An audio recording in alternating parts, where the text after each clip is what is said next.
Hello students. Last lecture में we have studied introduction of company accounts. उसमें जैसे कि मैंने कंपनी का मीनिंग बताया था, सोलो प्रोप्राइटरशिप और कंपनी में डिफरेंस क्या है, what do you mean by shares, and उसके टाइप्स। उसके दो टाइप्स थे, equity shares and preference shares. Now in this lecture you will study types of share capital. Last lecture में types of shares था, ये lecture में है types of share capital. Okay, now इसमें 5 to 6 टाइप्स है, आपको study करना है basically. The first type is authorise share capital. Simple meaning इसका है कि maximum amount which can a company is authorise to raise the capital. इसका meaning, ABC company आपने फॉर्म की है और जब फॉर्म करते हो तब आपको ऑथराइज शेयर कैपिटल इन्फॉर्म करना पड़ता है। The companies are form at MCA website. जब आप वेबसाइट पर रजिस्ट्रेशन करते हो कंपनी का, तब आपको मेमोरेंडम ऑफ एसोसिएशन अपलोड करना पड़ता है। उसमें सब डिटेल्स रहती है कि कंपनी का एक्टिविटीज क्या रहेगी, कंपनी का रजिस्टर ऑफिस कहाँ पे रहेगा, कंपनी कौन से चीजों में डील करेगी। तो उसमें और एक एडिशनल क्लॉज कौन सा है, आपको ऑथराइज शेयर कैपिटल मीन्स आपकी कंपनी 10 लाख की करनी है, 20 lakhs का मीन्स कैपिटल का आपको अथॉरिटी देना है कि company can raise up to this much amount. For example, we will take one example, ABC company register किया है और maximum authorise share capital is 10 lakhs rupees. तो एक ध्यान में रखना है, company can only raise capital up to 10 lakhs rupees. अगर उसके ऊपर अगर रेज करती है तो that is illegal, it is not allowed. अगर आपको उससे ज्यादा रेज करना है तो आपको आपके लीगल प्रोसीजर्स में चेंज करके आपको ऑथराइज कैपिटल इंक्रीज करा के लेना पड़ेगा, उसके बाद ही आप ऑथराइज शेयर कैपिटल बढ़ा सकते हो। क्लियर? सो ऑथराइज शेयर कैपिटल का मीनिंग क्या है कि एक कंपनी का मैक्सिमम सीलिंग अमाउंट कौन डिसाइड करता है, कंपनी ही डिसाइड करती है। अगर उसको बढ़ाना है तो आपको चेंजेस करने पड़ेंगे। so it is the maximum capital which can be raised by the company, it is called as authorized capital. second one है issued capital। issued capital का मीनिंग ऐसे है कि for example 10 lakhs rupees is authorise share capital, the maximum limit is 10 lakhs rupees. उसमें से company ने public को offer कितना किया है, जरूरी नहीं है कि कंपनी का ऑथराइज शेयर कैपिटल 10 लाख है तो तुरंत ही वो पब्लिक को 10 लाख के शेयर्स अवेलेबल करके ले और पब्लिक उसको सब्सक्राइब करेगी, ऐसे नहीं है। इश्यूड शेयर कैपिटल का मीनिंग क्या है कि authorise share capital for example 10 lakhs rupees में से 7 lakhs रुपीज ही कंपनी ने पब्लिक को सब्सक्राइब करने के लिए अवेलेबल करके दिए। 3 lakhs रुपीज अभी भी कंपनी खुद के पास ही रख रहा है, करेक्ट? तो 7 lakhs will be issued capital. उसका मीनिंग है issued capital is the part of authorise capital which is offered to the public for subscription. Total company 10 lakh तक कर सकती है, बट उसमें से अभी कंपनी सिर्फ 7 लाख का ही करना चाहती है और पब्लिक को सिर्फ 7 लाख का ही अवेलेबल है। For example 10,000 share company can raise, तो कंपनी को अभी सिर्फ 7,000 शेयर ही रेज करनी है, बाद में वो 3,000 बाद में के पार्ट में करेगी। तो now issued capital is what, 7 lakhs rupees, correct? तो ऑथराइज था 10 लाख, इशूड हो गया 7 lakh. Now the third one is subscribed capital. Link है, आप पहले चेक करना। Authorise is the biggest one जिसके ऊपर कंपनी जा ही नहीं सकता। इशूड कैपिटल क्या था, उसका ही पार्ट जो पब्लिक को अवेलेबल है, public can buy there, correct? अब सब्सक्राइब्ड कैपिटल का मीनिंग क्या है, it is the part of issued capital. For example, आप एक एग्जाम्पल लीजिए, मैक्सिमम कंपनी 10,000 शेयर ही डिस्ट्रीब्यूट कर सकती है, उसमें से कंपनी ने सिर्फ 7,000 का ही पोर्टफोलियो ओपन किया है, 7,000 ही बाय करने के लिए ऑप्शन दिए है लोगों को। That was issued capital, correct? 10,000 share total company can raise was authorise, 7,000 company ने दिया, सिर्फ अभी पब्लिक को 3,000 नहीं दिया है, तो दैट इज इशूड।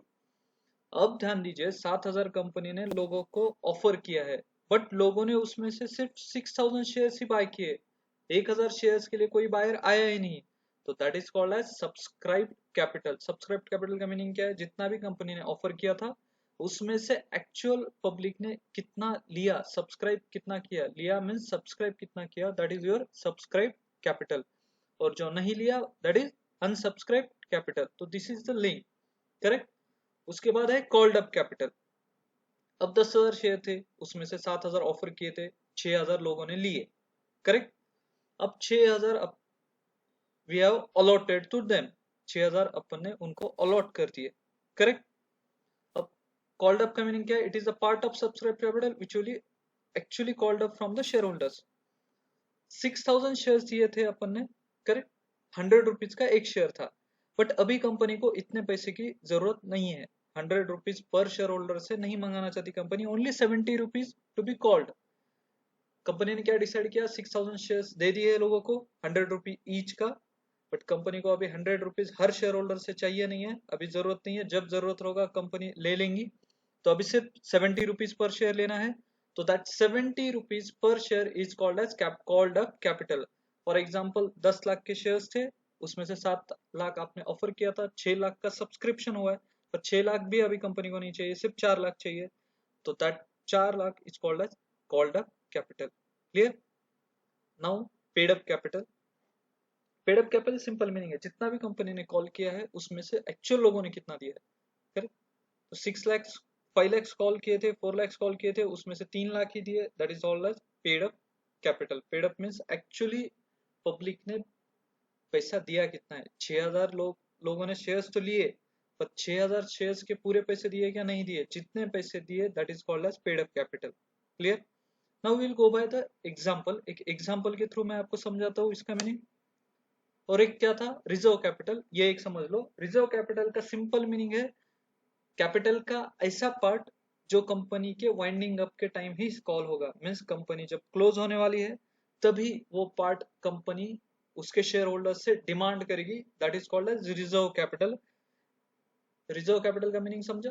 जो पार्ट सिर्फ वाइंडिंग अप, जब कंपनी को वाइंड अप करना है मींस बंद करना है, तभी वो पार्ट कंपनी कॉल करेगी, that is called as reserve capital. Will go by the example. अब ध्यान दो, दिस इज द एग्जांपल। अब ऑथराइज कैपिटल का एग्जांपल लिया। ऑथराइज कैपिटल कंपनी का 10 लाख का है। रिमार्क क्या दिया है मैंने? It is the maximum amount of capital which can be raise by the company.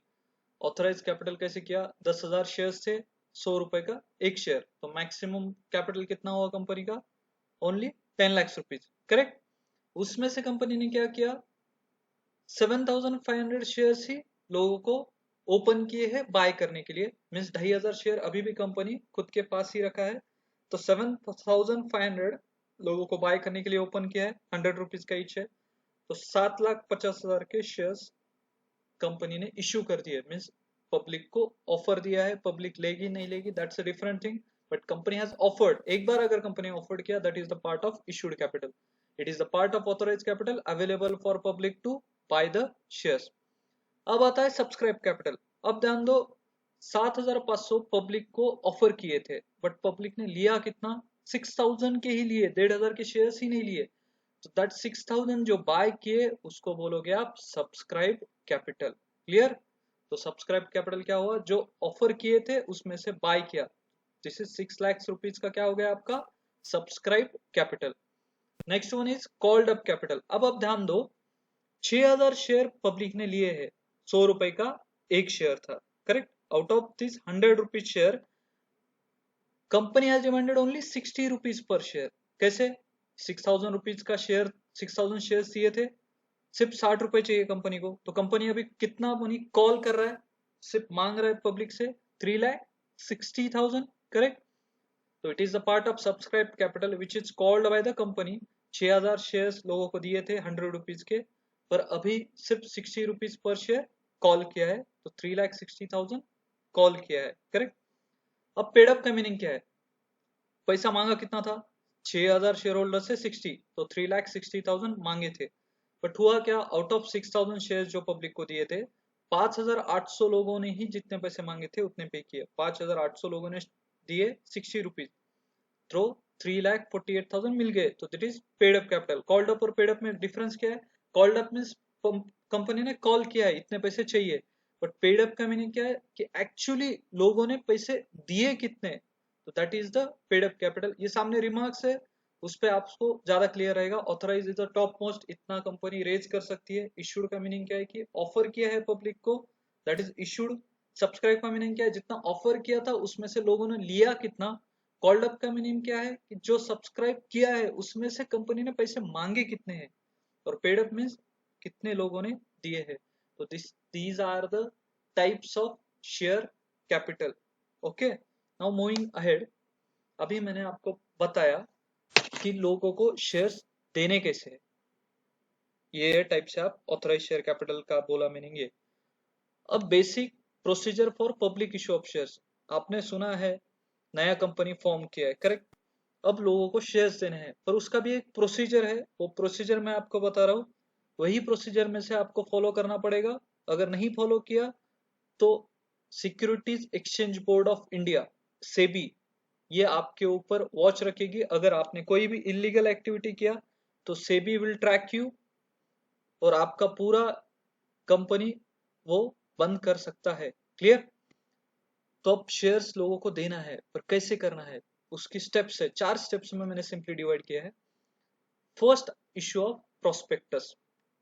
आपने प्रोस्पेक्टस वर्ड सुना है, नहीं सुना है पता नहीं। आप जब कॉलेज में एडमिशन लेने जाते थे तब आपको कॉलेज का एक पैम्पलेट टाइप दिया था, उसमें कॉलेज के रूल्स रेगुलेशंस, टाइमिंग्स क्या रहेंगे, सब आपको डिटेल्स दिए गए थे।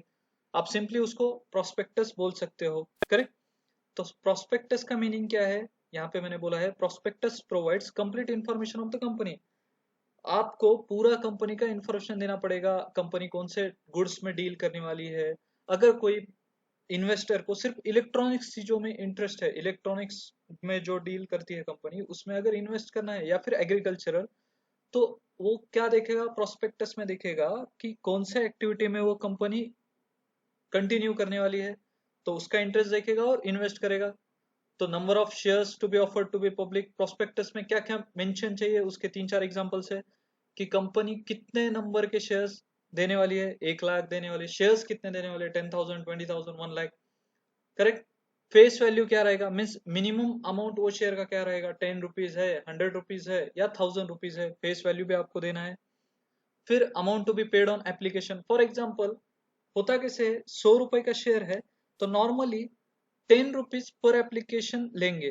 फॉर मीन्स फ्री में एप्लीकेशन नहीं होता है, ये चीज क्लियर रखो। अगर कोई 100 रुपए का शेयर है और वैसे 1 लाख शेयर्स कंपनी देने वाला है, तो जब आप एप्लीकेशन करो, ऑनलाइन एप्लीकेशन करोगे, तब आपको एक ध्यान में रखना है कि some amount of that 100 rupees का share, for example 10 rupees per share company will take.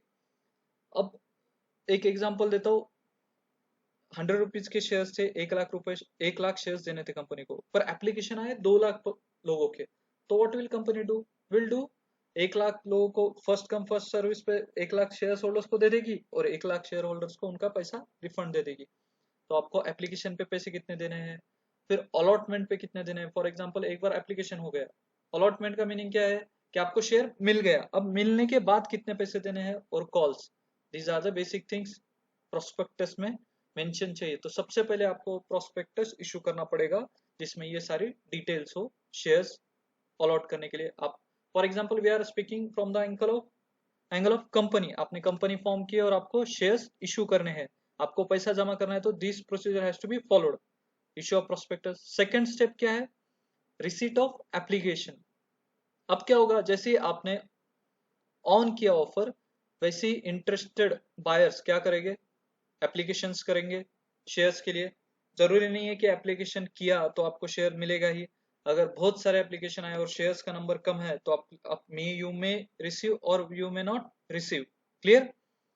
तो इंटरेस्टेड बायर एप्लीकेशन करेंगे, बट उसका एक सिंपल सा छोटा सा रूल है, एप्लीकेशन का अमाउंट, एप्लीकेशन का amount should not be less than the 5% of the face value of the share as specified the SEBI।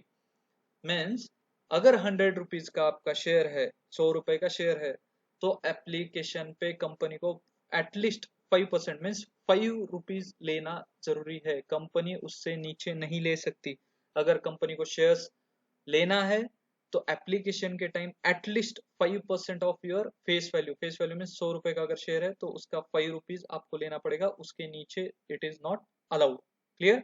तो second step, receipt of application, company application लेंगी। Now the third one is allotment of the shares. अब आपने public को offer किया, public ने apply किया, अब क्या करना है कि आपको अलॉट करना है। मीन्स फॉर एग्जांपल आपको 1 लाख शेयर्स देने थे, बट आपको 2 lakhs एप्लीकेशन आए, तो now you have to allot 1 lakh application only, एक जो एक्स्ट्रा 1 लाख थे आप उनको रिफंड कर दोगे। अब अलॉटमेंट का प्रोसीजर क्या है? Allotment of the share should not be made unless minimum number of shares stated in prospectus is subscribed by the public. For example आपने जब प्रोस्पेक्टस दिया था उसमें मीनिंग मेंशन किया था कि 1 लाख शेयर्स आप इशू करने वाले हो, बट वहां पे आपको ये भी मेंशन करना पड़ेगा कि मिनिमम आपको 90% एप्लीकेशन, एक कंडीशन बोल रहा हूँ, 90% एप्लीकेशन मिलने चाहिए थे। उसका मीनिंग क्या है? 1 लाख शेयर्स पब्लिक के लिए दिए हैं, बट अलॉट कब हो गए? 90,000 एटलीस्ट एप्लीकेशन आने चाहिए। अगर उसके नीचे आए तो ये पूरा प्रोसीजर कैंसिल हो जाएगा, सबको पैसे रिफंड दिए जाएंगे। तो ये बात ध्यान में रखो कि आपके प्रोस्पेक्टस में ये भी मेंशन चाहिए कि मिनिमम सब्सक्रिप्शन कितना आना चाहिए। 1 लाख शेयर्स दे रहे हो तो एटलीस्ट 90,000 का आपका एक्सपेक्टेड है। अगर 90,000 के नीचे एप्लीकेशन आए तो you will cancel the whole issue, correct? तो अगर आपको मिनिमम नंबर ऑफ शेयर्स जितने बांटने थे उतना एप्लीकेशंस आए तो ही आप अलॉटमेंट करोगे, ठीक है? Once the shares are allotted तो आप उनको अलॉटमेंट मनी डिमांड करोगे। Clear? This is the third step. Fourth step क्या है? Calls on shares. अभी आपने दे दिए शेयर्स, अलॉट कर दिए। फॉर एग्जांपल 100 रुपीज का शेयर था, 10 रुपीज आपने एप्लीकेशन पे लिए, अलॉटमेंट पे आपने 50 रुपीज लिए, तो अभी 40 रुपीज आने हैं ना। तो 40 रुपीज आप कब कॉल करोगे? जब कंपनी को फंड्स की जरूरत रहेगी। बट आपको एक चीज ध्यान में रखना है, कभी भी आप पैसा कॉल करोगे तो आपको 14 डेज का एडवांस नोटिस देना पड़ेगा। मीन्स अगर कंपनी ने बोला कि मुझे कल पैसे चाहिए तो share holders are not liable to pay tomorrow. ये ध्यान में रखो, आपको शेयर होल्डर्स को एटलीस्ट 14 डेज एडवांस नोटिस देना पड़ेगा आपको पैसे चाहिए तो। एक एग्जाम्पल के through it is better to understand कि कैसे स्टेप्स में होगा। एक मैंने एग्जांपल दिया है, share is having face value of 100 rupees, 100 रुपए का एक शेयर है। कंपनी क्या करेगा? Will demand application money of 10 rupees. जब एप्लीकेशन आएगा तब 10 रुपए का डिमांड करेगा, करेक्ट? एक बार कंपनी ने अलॉट कर दिए शेयर तो company will demand the allotment money. जब आप अलॉट कर रहे हो तो अलॉटमेंट मनी लोगे 50 रुपीज। तो टोटल कितने ले लिया अभी तक? 60 रुपीज।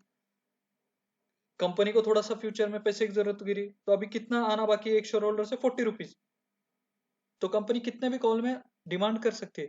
कंपनी ने किया फर्स्ट कॉल, थोड़े दिन के बाद कंपनी ने फर्स्ट कॉल किया कि 20 रुपीज जो आपके बचे थे out of 40 rupees please pay, but उसके लिए 14 डेज का एडवांस नोटिस देना पड़ेगा।